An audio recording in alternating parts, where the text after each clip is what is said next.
তানভীর, আজকে আমার এক বান্ধবীর মেয়ে আসবে। তোরা ছোটবেলায় একসাথে খেলতিস, মনে আছে? উফ আম্মু, ছোটবেলার কথা কে মনে রাখে? নিশ্চয়ই সেই আগের মতোই ঝগড়াটে আছে মেয়েটা। আমি ঝগড়াটে কিনা সেটা না হয় সামনে গেলেই বুঝবেন মিস্টার তানভীর।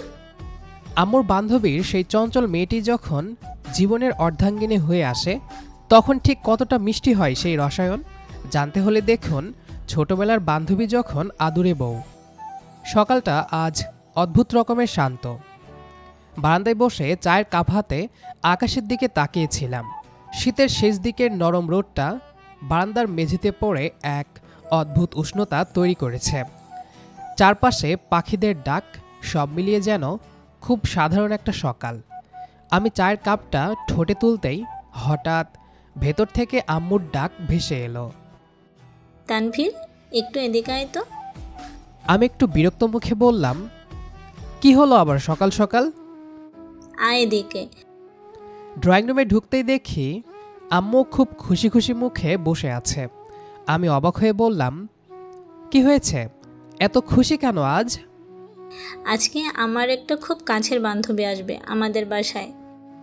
আসুক, তাতে আমার কি? সে একা আসবে না, তার মেয়েও আসবে। আমি ভ্রুকুচকে বললাম, তো? আম্মু এবার একটু রহস্যময় ভঙ্গিতে বলল, মেয়েটাকে তুই ছোটবেলায় দেখেছিস, তখন তোরা একসাথে খেলতিস। আমি কিছুক্ষণ ভাবলাম, কিন্তু মনে পড়ল না। নাম কি? নীলা। নীলা নামটা শুনে কেন যেন বুকের ভেতরটা হালকা কেঁপে উঠল। যদিও মনে পড়ছে না ঠিক মতো, তবুও নামটা কেমন যেন পরিচিত লাগলো। আমি আর কিছু না বলে সোজা নিজের রুমে চলে এলাম। দুপুরের দিকে বাসাটা হঠাৎ করেই ব্যস্ত হয়ে উঠল। আম্মু বারবার রান্নাঘরে যাচ্ছে, আবার ড্রয়িং রুমে আসছে। মনে হচ্ছে খুবই স্পেশাল কেউ আসছে। ঠিক তখনই দরজার কলিং বেল বেজে উঠল। আম্মু তাড়াতাড়ি গিয়ে দরজা খুলল। আমি রুম থেকে বের হয়ে ড্রয়িং রুমের দিকে তাকাতেই যেন এক মুহূর্তের জন্য সময়টা থেমে গেল। দরজার সামনে দাঁড়িয়ে আছে দুইজন। একজন আম্মুর বান্ধবী, আর তার পাশেই দাঁড়িয়ে আছে একটা মেয়ে। মেয়েটার পরনে হালকা সাদা নীল রঙের সালোয়ার কামিজ। লম্বা চুলগুলো কাঁধের ওপর ছড়িয়ে আছে। মুখে কোনো অতিরিক্ত সাজ নেই, কিন্তু তবুও তার দিকে তাকালে চোখ সরানো কঠিন। সে ঘরের ভেতর ঢুকেই চারপাশে তাকালো, তারপর হঠাৎ আমার দিকে তাকিয়ে একটু মুচকি হাসল। আর সেই হাসিটা যেন অদ্ভুতভাবে এসে আমার বুকের কোথাও ধাক্কা দিল। আম্মু বলল, তানভীর, চিনতে পারছিস? আমি একটু অপ্রস্তুত হয়ে বললাম, না, ঠিক মনে পড়ছে না। নীলা হালকা হেসে বলল, আমি নীলা। ছোটবেলায় নাকি আপনি আমাকে খুব চালাতেন? আমি অবাক হয়ে তার দিকে তাকিয়ে রইলাম। এই মেয়েটাই সেই ছোট্ট নীলা যে একসময় আমার সাথে খেলতে খেলতে রাগ করে কেঁদে ফেলতো। আজ সে এমন বড় হয়ে গেছে, এমন সুন্দর হয়ে গেছে। আমি কিছুক্ষণ তার দিকে তাকিয়েই রইলাম, যেন মাথার ভেতর পুরনো কোনো স্মৃতি খুঁজে বের করার চেষ্টা করছি। কিন্তু কিছুই ঠিকঠাক মনে পড়ছে না। শুধু মনে হচ্ছে এই মেয়েটাকে আমি সত্যিই কোনো এক সময় চিনতাম। আমি একটু হেসে বললাম, তাই নাকি? আমি এত জ্বালাতাম? নীলা ঠোঁট বাঁকিয়ে বলল, হ্যাঁ, আমার বোতল লুকিয়ে রাখতেন, আমার চকলেট খেয়ে ফেলতেন। আমি অবাক হয়ে বললাম, আরে, এতদিন আগের কথা এখনো মনে আছে? কিছু কিছু জিনিস মানুষ ভোলে না। তার কথাটা শুনে কেন যেন কয়েক সেকেন্ড চুপ হয়ে গেলাম। ঠিক তখনই আম্মু হেসে বললেন, আরে তোরা দাঁড়িয়ে দাঁড়িয়ে কথা বলছিস কেন? বস না সবাই। আমরা সবাই সোফায় বসলাম। আম্মু আর আন্টি গল্পে মেতে উঠলেন, পুরনো দিনের গল্প, কলেজের গল্প, এসব নিয়ে। আর আমি আর নীলা মাঝে মধ্যে একে অপরের দিকে তাকাচ্ছি, আবার চোখ সরিয়ে নিচ্ছি। অদ্ভুত একটা অস্বস্তি, আবার অদ্ভুত একটা স্বাভাবিকতাও। মনে হচ্ছে যেন নতুন কারো সাথে পরিচয় হচ্ছে, আবার মনে হচ্ছে অনেক দিনের চেনা। কিছুক্ষণ পর আম্মু বলল, তানভীর, ফ্রিজ থেকে ঠান্ডা পানি এনে দে তো। আমি উঠে রান্নাঘরের দিকে গেলাম। পানি নিয়ে ফিরে এসে দেখি নীলা ড্রয়িং রুমের দেওয়ালে টাঙানো কয়েকটা ছবি দেখছে। আমি কাছে গিয়ে বললাম, কি দেখছ? নীলা একটা ছবির দিকে আঙ্গুল দেখিয়ে বলল, এটা আপনি? আমি তাকিয়ে দেখি আমার ছোটবেলার একটা ছবি। তখন হয়তো ক্লাস 4-এ পড়ি। চুল এলোমেলো, মুখে মাটি লেগে আছে, হাতে ক্রিকেট ব্যাট। আমি হেসে বললাম, হ্যাঁ, তখন খুব ভদ্র ছেলে ছিলাম। দেখে তো মনে হচ্ছে না। আমি হেসে ফেললাম। মেয়েটা কথাবার্তায় বেশ তেজি। দুপুরের খাবারের সময় সবাই একসাথে টেবিলে বসলাম। আম্মু আজ একটু বেশি আয়োজন করেছেন। পোলাও, মুরগির রোস্ট, মাছ ভাজা, সালাদ, সব কিছু। খাওয়ার সময় আম্মু জিজ্ঞেস করলেন, তা নীলা, মা তুমি কিসে পড়ো? ভার্সিটিতে। তাই নাকি? কোন সাবজেক্ট? ইংলিশ। তাই বুঝি এত সুন্দর করে কথা বলো? নীলা চোখ ছোট করে তাকালো। আপনি কি মজা করছেন? একটু তো করতেই পারি। সে আর কিছু বলল না, শুধু হালকা হাসল। খাওয়ার পর বিকেলের দিকে আম্মু বলল, তানভীর, নীলাকে একটু ছাদটা দেখে নিয়ে আয়। আমি একটু অবাক হয়ে বললাম, ছাদ দেখার কি আছে? আম্মু কড়া চোখে তাকালো। আমি বুঝলাম না বলার কোনো সুযোগ নেই। আমি নীলার দিকে তাকিয়ে বললাম, যাবে? নীলা মাথা নেড়ে উঠল। আমরা সিঁড়ি দিয়ে ছাদে উঠলাম। বিকেলের বাতাস তখন বেশ ঠান্ডা। দূরে কয়েকটা ঘুড়ি উঠছে। নীলা চারপাশে তাকিয়ে বলল, আপনাদের বাসাটা খুব সুন্দর। ছোটবেলা থেকে এখানেই বড় হয়েছি, তাই আমার কাছে তো সাধারণই লাগে। নীলা ছাদে রেলিং ধরে দাঁড়িয়ে দূরে তাকিয়ে রইল। তার চুলগুলো বাতাসে একটু উড়ছিল।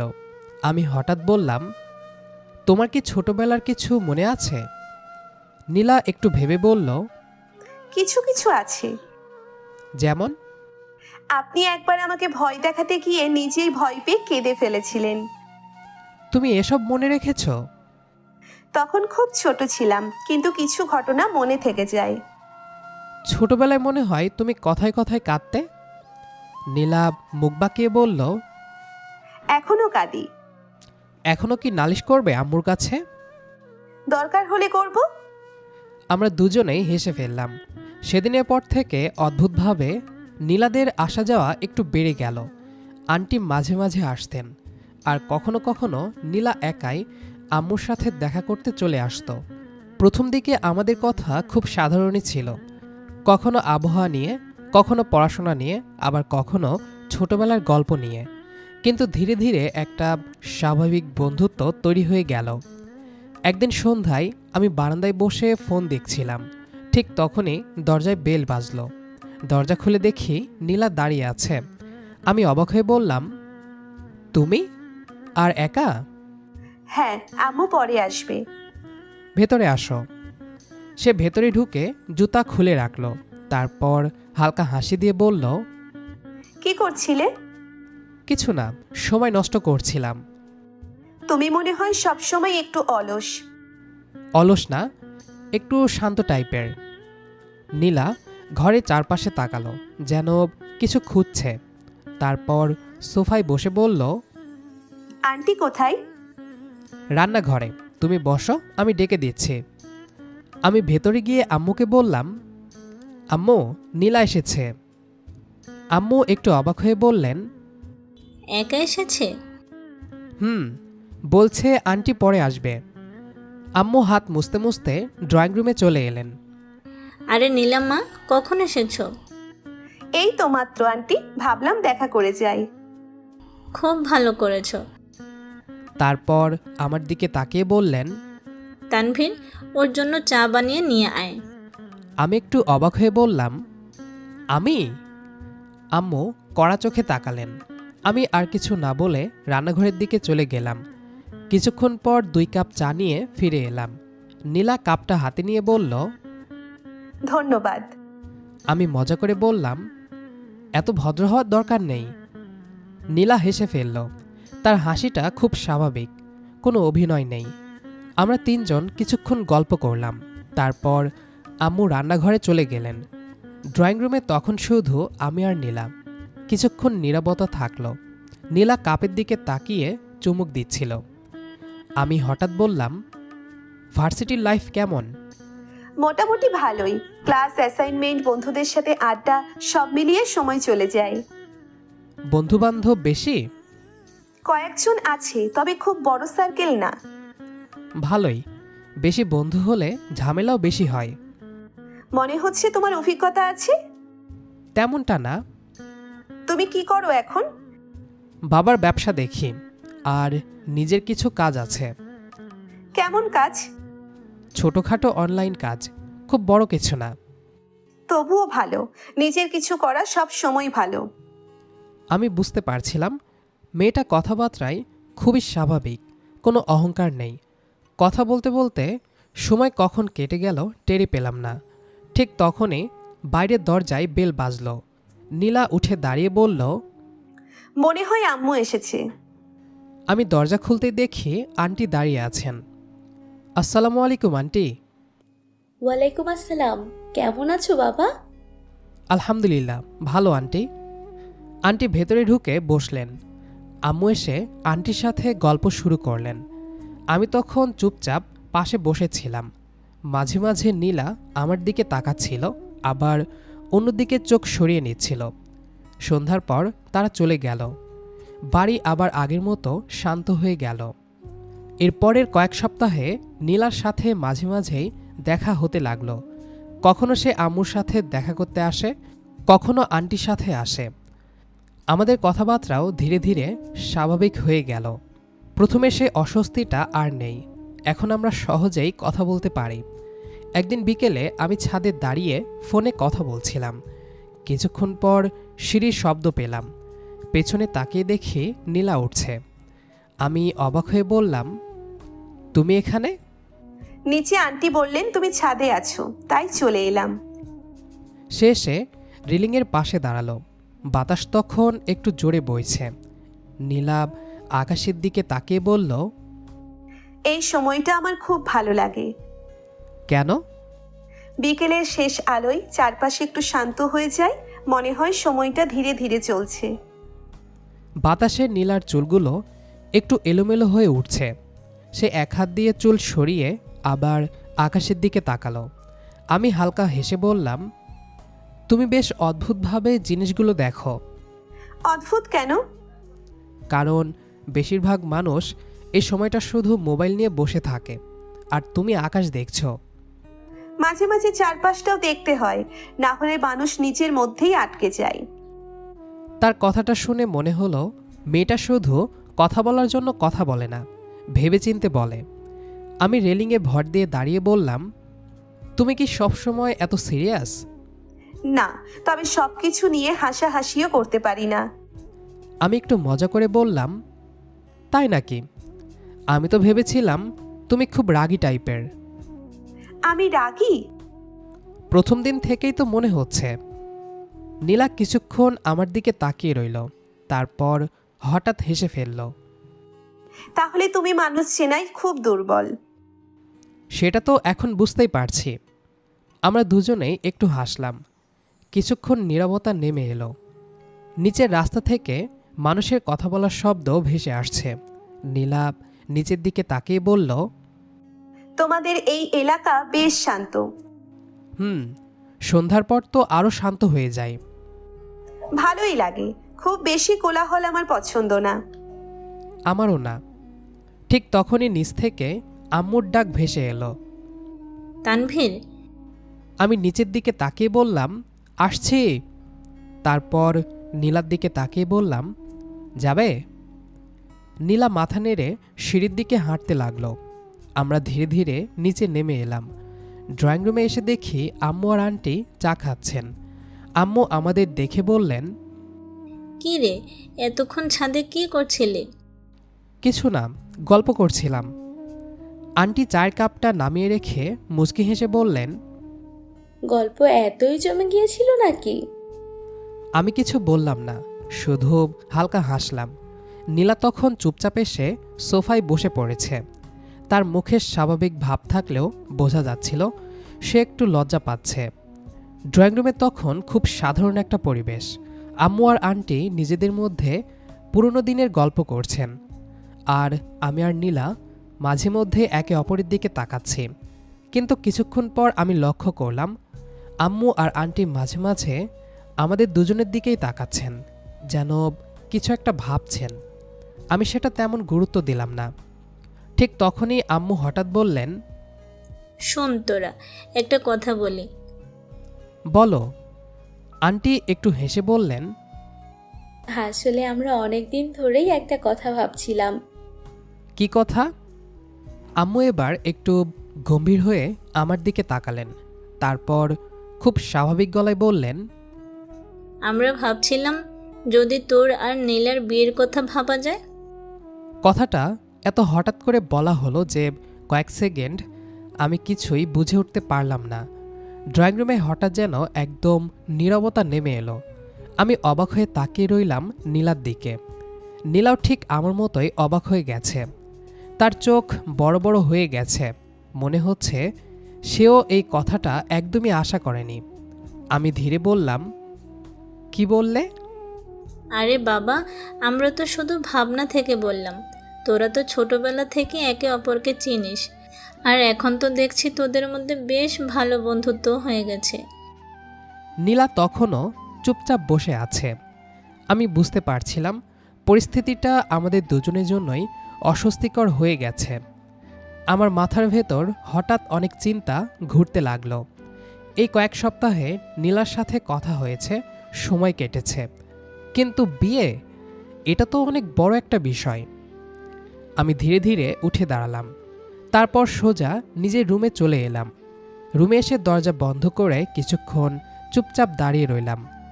মাথার ভেতর বারবার এসব কথাই ঘুরছে। আমি বিছানায় বসে দীর্ঘ শ্বাস ফেললাম। আমি ঠিক বুঝতে পারছি না আমার কি অনুভূতি হচ্ছে, অস্বস্তি নাকি রাগ, না কোনোটাই না, বরং একটা অদ্ভুত চিন্তা কাজ করছে। নীলাকে আমি যতটুকু দেখেছি সে ভালো মেয়ে, শান্ত, ভদ্র, স্বাভাবিক, কিন্তু তারপরও বিয়ে মানে তো অনেক বড় সিদ্ধান্ত। সন্ধ্যার কিছু পর শুনলাম নীলারা চলে গেছে। আমি বাইরে বের হইনি। ডিনারের সময় আম্মু কয়েকবার ডাকলেন। আমি গিয়ে চুপচাপ খেয়ে আবার রুমে চলে এলাম। রাত তখন প্রায় 10:30। আমি ফোনটা হাতে নিয়ে বিছানায় শুয়ে আছি। ঠিক তখনই ফোনে একটা মেসেজ এলো। স্ক্রিনে তাকিয়ে দেখি নীলা। মেসেজে লেখা, ঘুমিয়ে গেছো? আমি কয়েক সেকেন্ড মেসেজটার দিকে তাকিয়ে রইলাম, তারপর রিপ্লাই দিলাম, না। 2 সেকেন্ডের মধ্যেই আবার মেসেজ এলো, আজকের ব্যাপারটা নিয়ে একটু কথা বলা যায়? বলো। কিছুক্ষণ টাইপিং দেখালো, তারপর মেসেজ এলো, তুমি কি খুব অবাক হয়েছো? আমি তো একদমই আশা করিনি। আমিও না। কিছুক্ষণ দুজনেই চুপ, তারপর নীলা আবার লিখল, একটা কথা বলি? বলো। এতে অবশ্য আমার কোনো আপত্তি নেই। আমি একটু অবাক হলাম। কয়েক সেকেন্ড স্ক্রিনের দিকে তাকিয়ে রইলাম। সে আবার লিখল, মানে আমি বলছি না যে এখনই বিয়ে করতে হবে, কিন্তু যদি দুই পরিবার কথা বলতে চায় তাতে আমার সমস্যা নেই। আমি ধীরে লিখলাম, তোমার সত্যি আপত্তি নেই? না। আর তোমার? আমি কিছুক্ষণ ভেবে উত্তর দিলাম, আমারও নেই। কিছুক্ষণ কোনো মেসেজ এলো না, তারপর ছোট্ট একটা রিপ্লাই এলো, ও আচ্ছা। আমি হাসলাম। মনে হচ্ছে নীলা লজ্জা পাচ্ছে। আমি লিখলাম, দেখা যাক কি হয়। সেদিনের সেই ছোট্ট কথোপকথনের পর বিষয়টা ধীরে ধীরে এগোতে শুরু করলো। পরের সপ্তাহে আবার আন্টি আমাদের বাসায় এলেন। আম্মু আর আন্টি আবার বসলেন। আমি আর নীলা তখন একটু দূরে বসে কথা বলছিলাম। হঠাৎ দেখলাম তারা দুজন আমাদের দিকেই তাকিয়ে হাসছেন। মনে হচ্ছিল আমাদের না বললেও তারা অনেক কিছু বুঝে ফেলেছেন। আমি একটু অস্বস্তি নিয়ে নীলার দিকে তাকালাম। সে মাথা নিচু করে কাপের ভেতরের চায়ের দিকে তাকিয়েছিল। ঠোঁটের কোণে হালকা একটা হাসি, যেন সেও বুঝতে পারছে সব কিছু। আমি আস্তে করে বললাম, মনে হচ্ছে আমরা কিছু বলার আগেই সবাই সব বুঝে ফেলেছে। নীলা ধীরে মাথা তুলে আমার দিকে তাকালো। মায়েরা এসব খুব দ্রুত বুঝে ফেলে। তাহলে কি আমরা ধরা পড়ে গেছি? আমরা কি কিছু করেছি নাকি যে ধরা পড়ব? সেটাও ঠিক। কিছুক্ষণ পর আন্টি বললেন, তানভীর বাবা, একটু এদিকে আসো তো। আমি উঠে গিয়ে তাদের সামনে বসলাম। আম্মু আমার দিকে তাকিয়ে খুব শান্ত গলায় বললেন, আমরা তোদের ওপর কোনো চাপ দিতে চাই না, কিন্তু যদি তোদের আপত্তি না থাকে তাহলে আমরা একটু এগোতে চাই। আমি কয়েক সেকেন্ড চুপ করে থাকলাম। তারপর একবার নীলার দিকে তাকালাম। নীলা তখনও মাথা নিচু করে বসে আছে, কিন্তু তার ঠোঁটের কোণে সেই ছোট্ট হাসিটা এখনও রয়ে গেছে। আমি ধীরে বললাম, আমার কোনো আপত্তি নেই। আমার কথা শুনে আম্মুর মুখে এমন একটা খুশির হাসি ফুটে উঠল যেটা অনেক দিন দেখিনি। আন্টিও হাসলেন। তাহলে তো কথাই নেই। সবাই যখন কথা বলছিল, আমি আবার একবার নীলার দিকে তাকালাম। সে আবার আস্তে করে আমার দিকে তাকালো। চোখাচোখি হতেই সে আবার চোখ নামিয়ে ফেলল। সেই মুহূর্তে মনে হলো এই নীরবতাটার মধ্যেই অনেক কথা লুকিয়ে আছে। এরপরে কয়েকটা দিন যেন খুব দ্রুত কেটে গেল। দুই পরিবারের মধ্যে কথা হলো, আত্মীয় স্বজনদের জানানো হলো। ধীরে ধীরে সবাই যেন এই সম্পর্কটাকে খুব স্বাভাবিকভাবে মেনে নিল। এই সময়ের মধ্যে নীলার সাথে আমার কথা বলাও একটু বেড়ে গেল, কখনো ফোনে, কখনো মেসেজে। 1 মাস পর আমাদের বিয়ে ঠিক হলো। দেখতে দেখতে বিয়ের দিনও চলে এলো। সব নিয়মকানুন অনুযায়ী পারিবারিকভাবেই আমাদের বিয়ে সম্পূর্ণ হয়। রাত 11টা। আমি ধীরে ধীরে বাসঘরে ঢুকলাম। লাইটগুলো নরম আলোর মধ্যে ঝলমল করছে, আর ঘরে হালকা ফুলের সুগন্ধ। নীলা বিছানায় বসে আছে, চোখে হালকা লজ্জা আর কৌতূহল। সে আমাকে দেখার সঙ্গে সঙ্গে হালকা হাসি ফুটল মুখে। আমি তার দিকে ধীরে এগোলাম, চোখে চোখ রেখে। বাহ, বউ সাজে তো বেশ সুন্দর লাগছে তোমায়। নীলা কিছুটা লজ্জা পেল। আমি তার হাত ধীরে ধরলাম। হাতের স্পর্শে যেন তার শরীরে ছোট অস্থিরতা ছড়িয়ে গেল।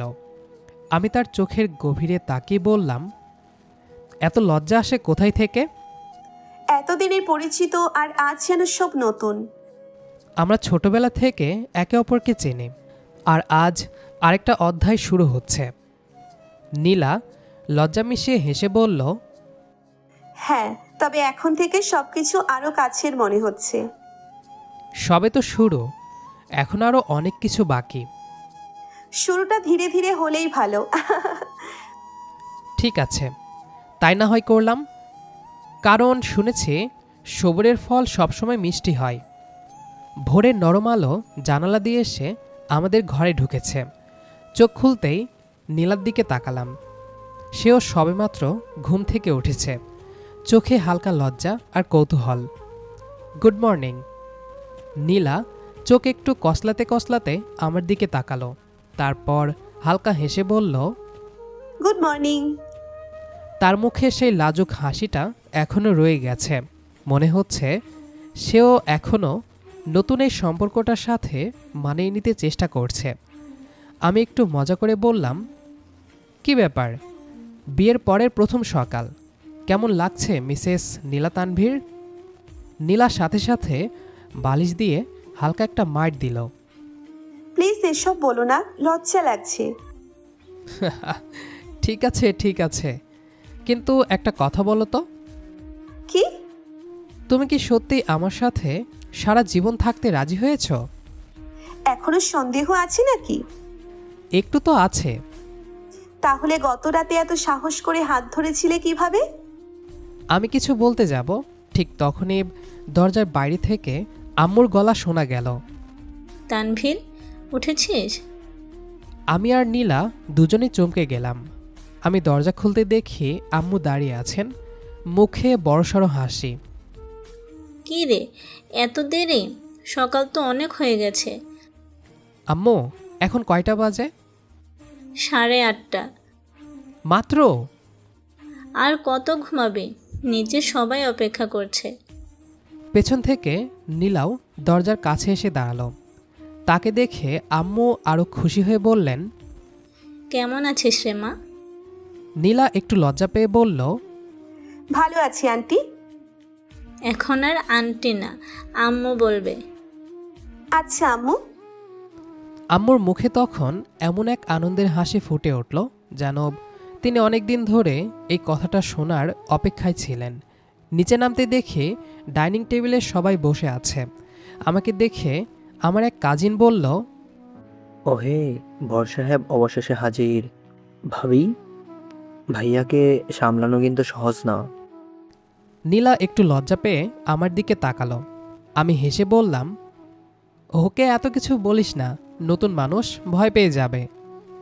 নীলা পাশে বসে আস্তে করে বলল, ভয় পাইনি। সত্যি? তবে একটু চিন্তা হচ্ছে। কেন? নীলা হালকা করে আমার আম্মুর দিকে তাকিয়ে বলল, এখন থেকে আমাকে তোমাদের দুজনকে সামলাতে হবে। দুজনকে? হ্যাঁ, তুমি আর আম্মু। আম্মু তখন কথাটা শুনে বললেন, কি বললি মা? নীলা একটু লজ্জা পেয়ে বলল, কিছু না আম্মু। সবাই তখন হেসে উঠল। আমি নীলার দিকে তাকালাম। সে তখন মাথা নিচু করে হাসছে। সে হাসিটা দেখে হঠাৎ মনে হলো জীবনে হয়তো সত্যি একটা নতুন অধ্যায় শুরু হয়েছে। বিয়ের পর প্রায় 1 সপ্তাহ কেটে গেছে। বাসার পরিবেশটা আগের চেয়ে অনেক বেশি প্রাণবন্ত হয়ে গেছে, কারণ এখন বাসায় নতুন একজন মানুষ এসেছে, আর সে হচ্ছে নীলা। সকালবেলা আমি তখনও ঘুমিয়ে আছি। হঠাৎ কার যেন জোরে জোরে কথা বলার শব্দে ঘুম ভেঙে গেল।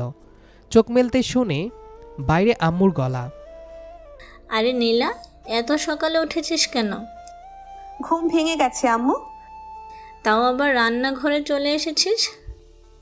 ভাবলাম আপনাকে একটু সাহায্য করি। আমি বিছানায় শুয়েই হালকা হেসে ফেললাম। কিছুক্ষণ পর নীলা রুমে ঢুকল। আমি চোখ বন্ধ করে আবার ঘুমানোর ভান করলাম। নীলা কাছে এসে বলল, এই যে মিস্টার, উঠবেন? আমি নড়লাম না। নীলা আবার বলল, তানভীর, আমি জানি তুমি জেগে আছো। আমি তখনও নড়লাম না।